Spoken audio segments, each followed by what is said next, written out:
professional by day, an entrepreneur by night, two-time best-selling author, speaker, Forex trader, executive director of DMV Mastermind, co-host of the Tammy Collins Marquee Radio Show, co-founder of Sweetheart Scholars Nonprofit, owner and creator of Creative Broadcasting, and co-founder and owner of Talk Radio and TV Network, LLP, and blogger and media for Black Women Hustle.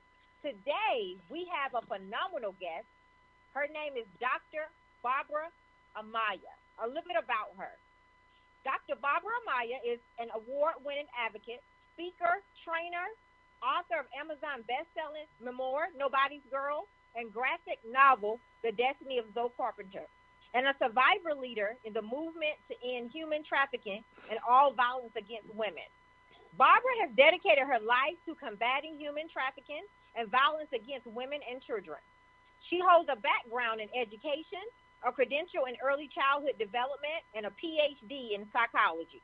Barbara has been actively raising awareness of the sexual exploitation of children and domestic sex trafficking since 2012. Barbara is an author, human trafficking subject matter expert, consultant, trainer, and lecturer. Her expert testimony of escaping the life after growing up from the age of 12 in the streets of New York City while a victim of domestic minor sex trafficking can be read in her award-winning Amazon best-selling book, Nobody's Girl, a memoir of lost innocence, modern-day slavery, and transformation. Her graphic novel, The Destiny of Zoe Carpenter, and its accompanying curriculum is aimed at educating middle and high school students. Barbara shares her compelling story of overcoming trauma and adversity as a source of inspiration in all of her keynote presentations and trainings across the United States.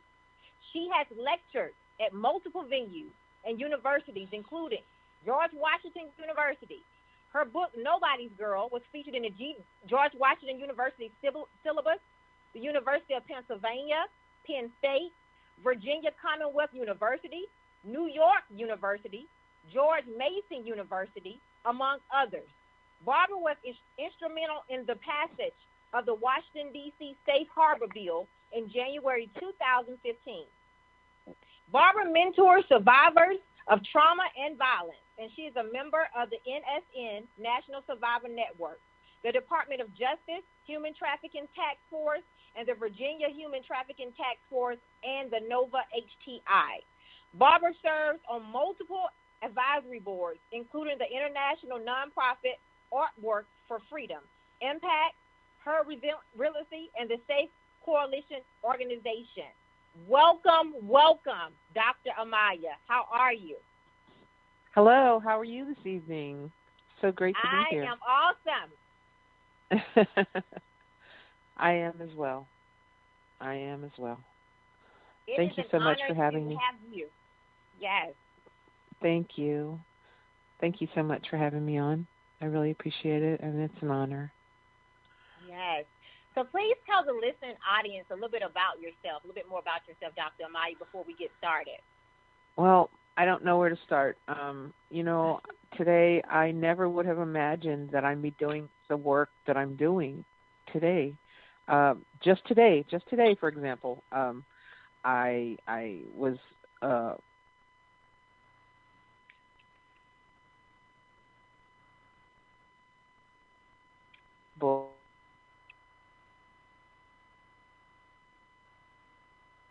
Hello? A teacher invited me to come out and speak to the class. So I sat in the high school library with all of these students intently listening to me as I read portions of my book and did my best to bring awareness about human trafficking to them. And it was fantastic interacting with them, listening to their questions, hearing how smart they were.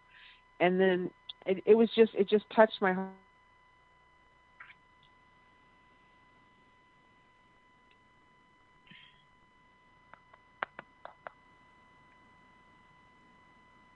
Hello?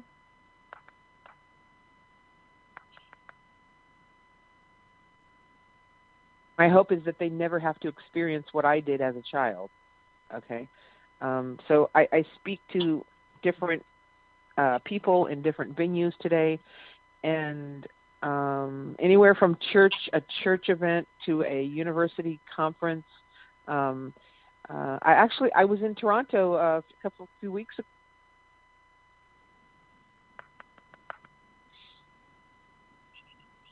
And money laundering. So, this horrific issue of human trafficking, it touches many different populations, and it's about many different topics and subtopics within the issue, right? Today I lobby for legislation, anti-trafficking legislation. That means a great deal to me. Prior to my journey of advocacy and doing the work that I do today, I never would have dreamed that I'd be on Capitol Hill, lobbying for legislation. Yes. I've written my book, Nobody's Girl. I also published a graphic novel / comic book, and its accompanying curriculum for students. And I mean, for anybody else that reads those types of books, but really it's an educational vehicle and a resource, right? I'm all about trying to figure out how to get through to people and educate them. Yes. Yes. Well, it seems like you are, and you definitely have a story. So I want to touch base into your awesome bio, because you have some awesome things that you're doing, and I'm just excited for the listening audience to hear your awesome story. So Dr. Amaya, you experienced the horrific extreme violence of child sexual abuse, then the trauma and violence of domestic minor sex trafficking and exploitation. You was trafficked on the streets of Washington, D.C., then New York City for over a decade. So please tell the listening audience a little bit more about that. Well, yes, I was trafficked first for several weeks on the streets of Washington, D.C., our nation's capital, and shortly thereafter on the streets of New York City in Manhattan. And when I speak today about my youth growing up as a victim of human trafficking in the streets of the United States, people don't think that it happens here. That's why I continue to do the work that I do. Well, one reason. But many people think that it happens in some far-off land. And they also have a stereotypical view of who a victim is, what a victim looks like in their own mind, and they also have a view of what a human trafficker looks like in their mind, and they're quite frequently not correct. So, to me, human trafficking is about supply and demand, and then it's about vulnerabilities being preyed upon. And we're all vulnerable at some point in our own lives. When I was 12 years old, I ran away. I left my home in the suburbs of Washington, D.C. My home was in my childhood home was in Fairfax, Virginia. One comment I've gotten was, "Oh my goodness, this young girl, ran away from her home in Fairfax, Virginia, one of the highest cost of living areas in the United States." And that's what I mean by there's no stereotypical victim. There is not any stereotypical victim. We are all vulnerable at some point in our lives, whether it's a 12-year-old runaway girl or it's a 35-year-old man who's starving and wants to feed his starving family, and he gets taken advantage of and trafficked for labor trafficking. So it's about vulnerabilities. But I was very vulnerable after I experienced trauma in my own home in Fairfax. I experienced what no child ever should. And unfortunately, the numbers are in the high 90s of victims of human trafficking that end up being exploited and manipulated by traffickers who have already experienced some trauma. That's what made them vulnerable, and that's what traffickers look for. And in my mind, that's what makes this issue so horrific and evil. The fact that people who are already seeking, whatever they're seeking, in my case, it was what every child needs. It was love, discipline, attention, somebody that would respect me and help me grow up and provide me with the guidance that I needed. But unfortunately, I came from a dysfunctional family, so that wasn't happening. So I ran away, and I ran away multiple times that first summer. I turned 12 on July 10th, and I ran away immediately. I was barely 12, barely 12. Um, I was running away over and over and over. I've actually seen the notes from the law enforcement, social services, and all of that stated sometimes my family would look for me when I ran away, but sometimes they wouldn't, which didn't surprise me given the fact that the dysfunctioning of the family unit. But I went through those first several months, all the systems, quote unquote systems. By that I mean the court system, the juvenile justice system, the foster care system, because eventually my parents did give up their parental rights and they put me through the foster care system. I was labeled uncontrollable and incorrigible, which to me is hilarious because I was very controllable. Obviously, I got controlled by a trafficker for over a decade. One time I ran away after going through all these different systems, all these different times. I've run away many, many times, and ran away one time, and I was sitting in a park in Washington, D.C. A young woman approached me, started talking to me. She seemed so nice, and she seemed like she just wanted to help me so very much. And in my naivete and my childhood mind, I believed her. I needed to believe her. I needed help, I also probably needed a place to stay that night. I needed help. And I went back with her to her apartment where, sadly, there was a man waiting who she introduced as her boyfriend, who was actually her trafficker. Looking back through the lens of who I am today, I think, well, maybe she was a runaway at one point. Maybe she was a vulnerable child at one point. Who knows? She certainly didn't tell me that when I met her for that first time. So when did you decide that enough was enough? Because I know that you ran. I know you in your story you said you ran away a couple of different times. Came from a dysfunctional family. You was looking for love and discipline. So when did you decide that enough was enough? When I ran away the first time, or when did I decide enough was enough when I ran away from home, or did you mean perhaps when I was under the influence of the trafficker? When you was under the influence of the trafficker. Of the trafficker, right? That's what I thought you meant. It took a long time. I grew up, as I mentioned, it was over a decade. So I grew up in the streets of New York City while I was being trafficked because I was 12, 13, 14 years old. When I first left New York City, a lot of people, when I do Q&A, when I speak, they'll say, well, who rescued you? And I say, nobody rescued me, really. I mean, there wasn't a task force banging down a door and rescuing me. And I didn't know. This is incredible to me. When I first started speaking, I used to say, I was trafficked for 7 years, then 8, then 9. I didn't even have the correct number. My mind was so traumatized. By the time I got out of New York City, I didn't even know how long I'd been there. I had no identification. If I'd been murdered by a serial killer, that would have been the end of that because nobody knew who I really was. But at any rate, I eventually found out that I left New York City when I was 24. 5'9", heavily addicted to heroin, and weighing like 99 pounds. And I that day, there are some times when I can't remember things due to my experiences, and I do have complex PTSD, but I remember the day that I walked into the drug rehab clinic looking for help. That was the day when I said enough is enough. But what I really said was, I don't want to die. I want to live. I have a purpose on this earth, and I deserve to live. That's in my mind. That's what I'm thinking.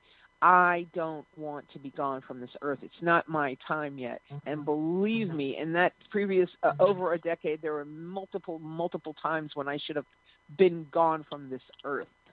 I mean, totally wiped out, gone dead. But I remember that day so clearly, and I walked in, and no accidents, that intake counselor, it wasn't even her job to do any counseling. She was the intake person. She wasn't even a counselor. And she treated me like a human being, a fellow human being. She gave me eye contact. She respected me. She looked at me, and she respected and gave me that eye contact, and I felt so respected from this stranger that was, sitting at the intake desk. It was an incredible feeling that I will never forget. And I didn't remember previously feeling like I was treated like a fellow human being from anyone. I don't remember that feeling. So at any rate, she found out, where nearby family members were living in Philadelphia, a short train ride away. And she tried to send me. She did send me on a job interview, but that was pretty hilarious given the fact that I left home with a sixth grade education and had no clue how to go in a job interview at that point. Right. But she succeeded in finding out information where family members. She succeeded in helping me leave New York City. And I just like to say at this point, I have to share that I didn't know where the trafficker even was at that point. I hadn't seen him, because I was heavily addicted to drugs at that point, and I would run away and try to hide from him, and the violence got even worse. And actually, exactly at that time, he had been extradited back to Akron, Ohio, and he was in prison. He wasn't even in New York City then. So everything came together like a miracle. It was incredible. Yes. And I'm so glad that you decided, enough was enough, and that you did not want to die, that you wanted to live, that you didn't quit. And that's the reason why you're here today, to able to share your story, even though you went through some many difficult roads, but we all have processes, we go through, right? And now you're able to share your story and save lives. That's what it's all about. That's my hope each and every day that I'm here. I found my purpose in life, and that's, in 2012, I truly had a true epiphany sitting right here in my living room. I had in Arlington, Virginia. I had a true epiphany, and I realized that I had experienced what I had experienced. Victims of human trafficking do not self-identify as victims. And that's crazy. People don't understand that. They frequently ask me, well, why didn't you just leave? And that's when I explain to them what trauma bonding is, how that's the trafficker's main method of control, trauma bonding or Stockholm syndrome, and I go into that lengthy explanation. But at any rate, it was just in 2012 when I began this journey of advocacy and this incredible journey. Well, I commend you for that. So, Dr. Amaya, you are an author, a human trafficking subject matter expert, consultant, trainer, and lecturer. Your expert testimony of escaping the life after growing up from the age of 12 in the streets of New York City while victim of domestic minor sex trafficking can be read in your award-winning Amazon best-selling book, Nobody's Girl, a memoir of lost innocence, modern-day slavery and transformation. Please tell the listening audience more about your book, Nobody's Girl. Tell us a little bit more about your awesome book. Yeah, thank you. Once again, I never would have imagined that I would author a book. Yes. Never in my wildest dreams. I have to talk about, so today, for example, hearing a student say to me, it brought tears to my eyes, tears to my eyes, it touched my heart. Having a student in a high school say to me, your book is the best book I've ever read in my whole life. Now, let's hear about that statement. And it wasn't just one student. That validates my work. It validates my book. I always loved to read. When I was growing up in the streets of New York while being trafficked, the trafficker, one of his many rules in that criminal underworld was you can never read a book and you can't write. And he almost murdered another young victim because he found her diary that she'd been writing in. It was horrible. And I would sneak and read books. So after I escaped that life and after I'm back into the normal world, if we can call it that, I began, trying to write down different memories and trying to just journal because I've always loved to do that. And I would walk my dog Scooby, who's in dog heaven now. I would walk him around the neighborhood and I would have memories and I would write them down. And so I was at a conference one day and the journalist was interviewing me, and I must have mentioned that I love to do those things, read a lot and journal and write. And within 2 weeks, a publishing house, a publishing firm, Animal Media Group, which her husband is that's her husband, the publisher. Mm-hmm. They're emailing me asking me for my full manuscript, and I'm thinking, okay, I don't. Do I have a full manuscript? Okay, sure. I told them I will do that. I will send you that. And I scurried around putting together all the pieces and all the memories into my book, Nobody's Girl. Mm-hmm. And they published it, and the rest is history. You know, that I made sure to include what is called a resource guide, but is really not. It's not just a list of organizations. It's my words speaking to 5 different populations: law enforcement, medical personnel, teachers, parents, and young men and women. And it's giving them, what I feel can help bring them awareness and education and perhaps assistance. I'll go back to the school again that I spoke today, and this happens frequently when I speak across the country. People will come up to me after I speak, and they might say something like, when nobody's around, they'll come up to me and they'll say something like, I was raped in university, or this happened to me, or that happened to me. And they, after hearing me speak, for some reason, they feel empowered to share their own trauma. And I find that incredible. But my book, it's in many different venues. I try to share parts of it when I'm asked to come speak at a conference, for example, or at a book reading, of course. But the main vehicle, it's a resource to bring awareness and education. And it's also a way of sharing with people how I personally overcame extreme adversity and trauma in my own life. And the fact that everywhere you go, people come up to you and they approach you and let you know what's going on in their lives, and that if they've been raped or if something traumatic has happened to them, it lets you know that you're walking in your purpose. It does. And I just want to congratulate you on your awesome book, and then also reaching back and, providing that resource guide and awareness to help them as well. Not only just to give them a book, but to give them options and ways to get out of it or to prevent it. Yes. So that's just awesome all the way around. Congratulations. Thank you.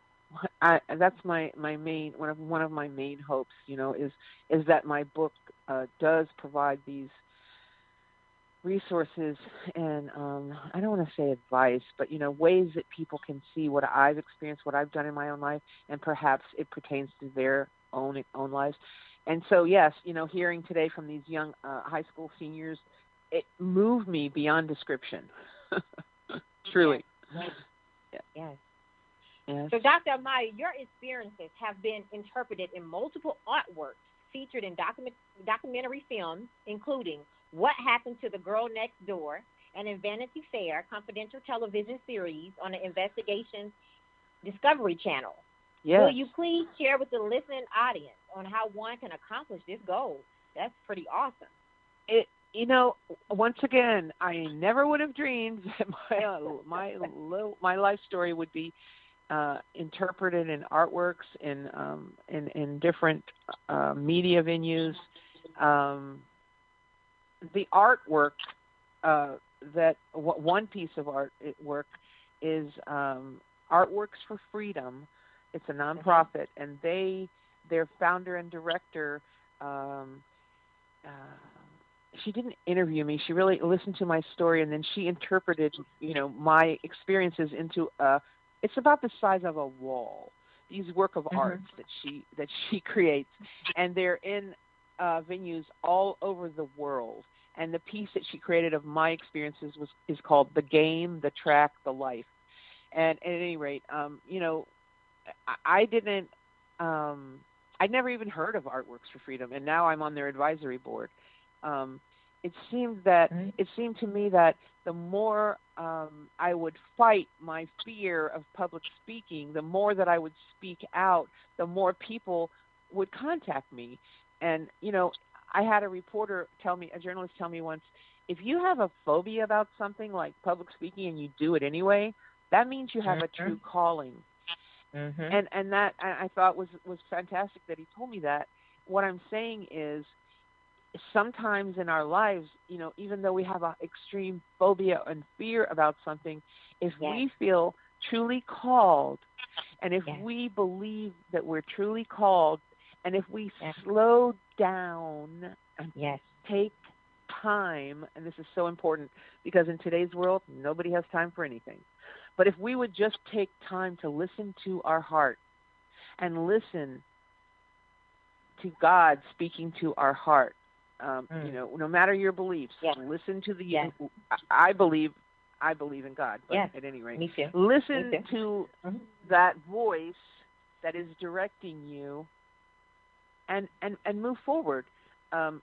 Because like I said, the first time I spoke, I thought I was going to actually pass out on the stage because I do have, Yes. it didn't matter the subject matter. If I was speaking about coffee pots, it was the fact that I was on stage speaking to this huge group of people. But I do it anyway. I do it Yes. anyway because I Yes. feel called to bring Mhm. this Mhm. information, educate people, and hopefully not one more child has to go through and experience what I did. And to me, it wouldn't matter if it was 1 million children or one child, because one is too many. But we must Mhm. fight Mhm. through, and we must fight through, and we must listen to our heart, and we must discover our true purpose in life. And that's like, oh, that's so easy. Let's just all discover our purpose in life. I mean, it's a Yes. difficult thing, right? But Yes, it is. Yes, it is. yeah. And I just want to say, just when you were just speaking about fear, my first book was on fear, and you're right. Oh You have yes. to do it scared. You have to do it anyway, because if you do not, fear will paralyze you. So for Yep. anyone listening, for the listening audience, just do it. She spoke about how she had a fear of public speaking, but she did it anyway.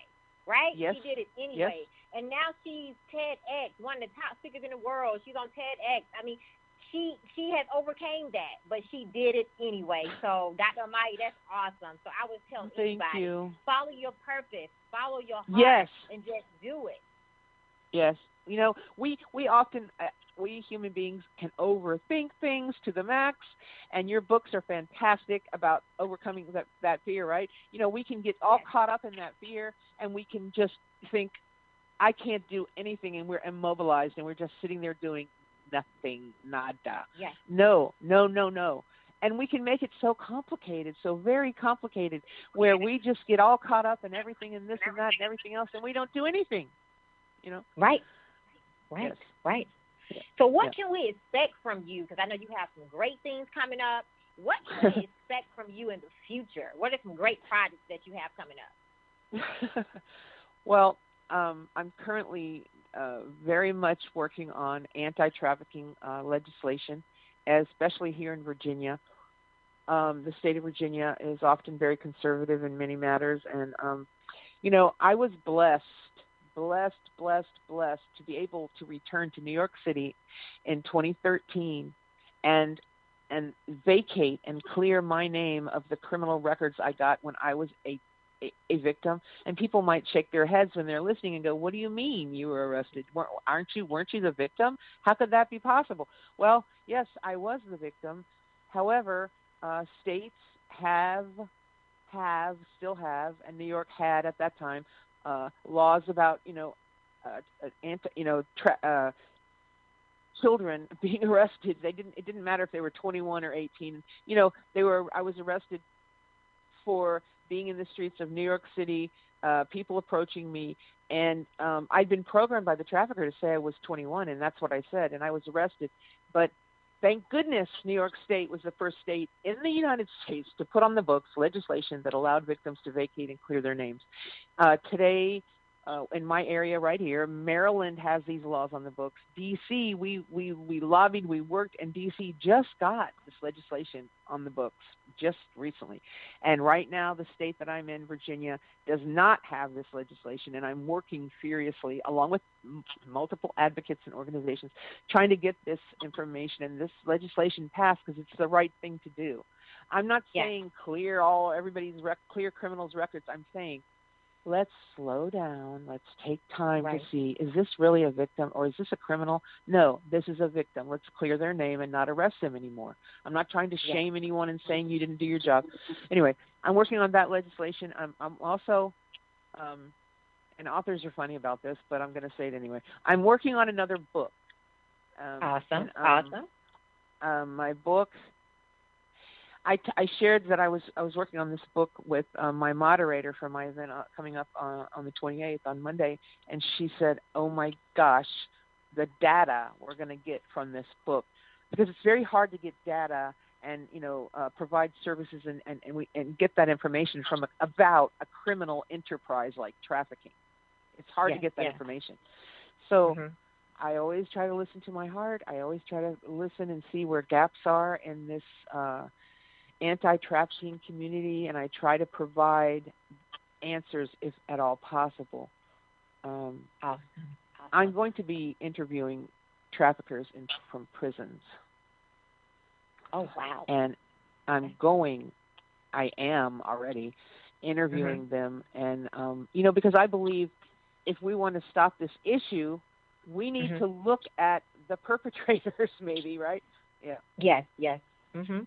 Mhm. So But that is awesome, and I know you have an event on the 28th. Can you please get a listening audience the address so if yes, anyone lives in the Maryland, D.C. or VA area, please go out and support Dr. Amaya. And this is something that needs to be supported, and we need to stop it. We have to fight to stop this sex trafficking.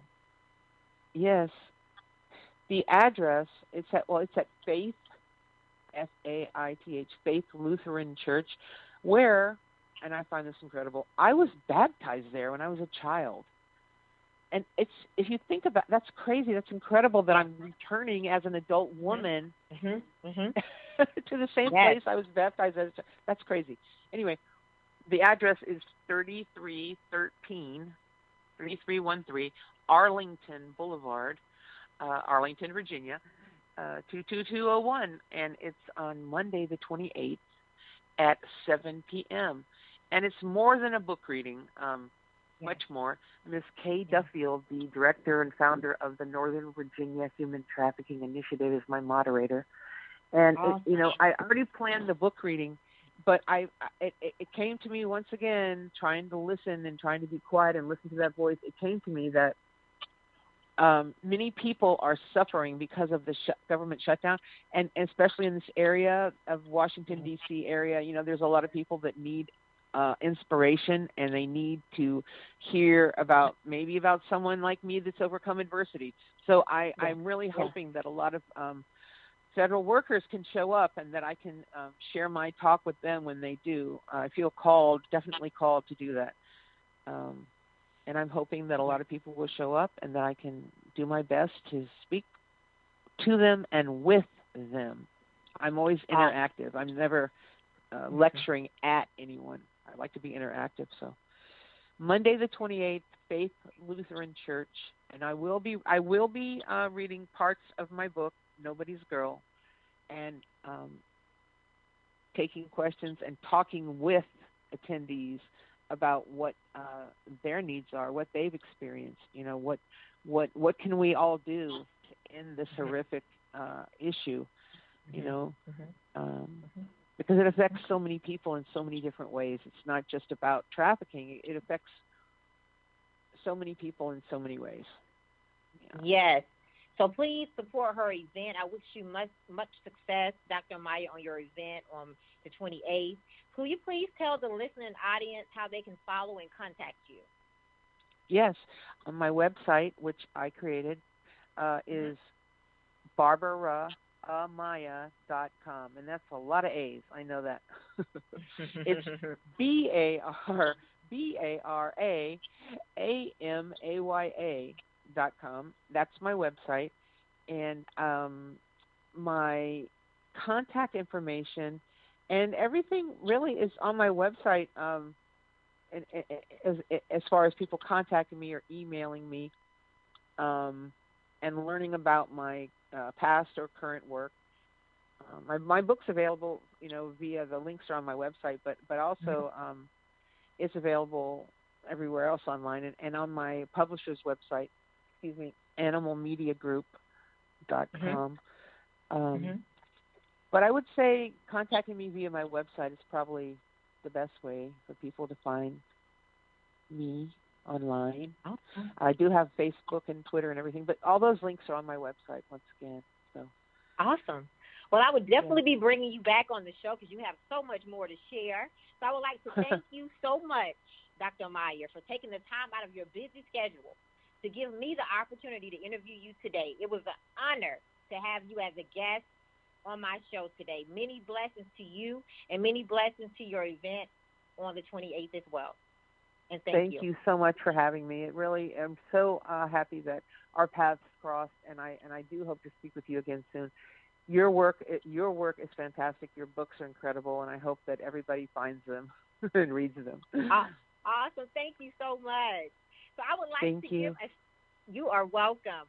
I would like to give a special thanks to Florenza Denise because she referred Dr. Amaya, and she's pretty awesome as well, and she's listening today as well. So I would like to say thank you, Florenza Denise. And I would also like to give a special thanks to two of my mentors, Tammy Collins Marquis and John Schamberger. Also, I would like to give a special thanks to Dr. Larry White Sr.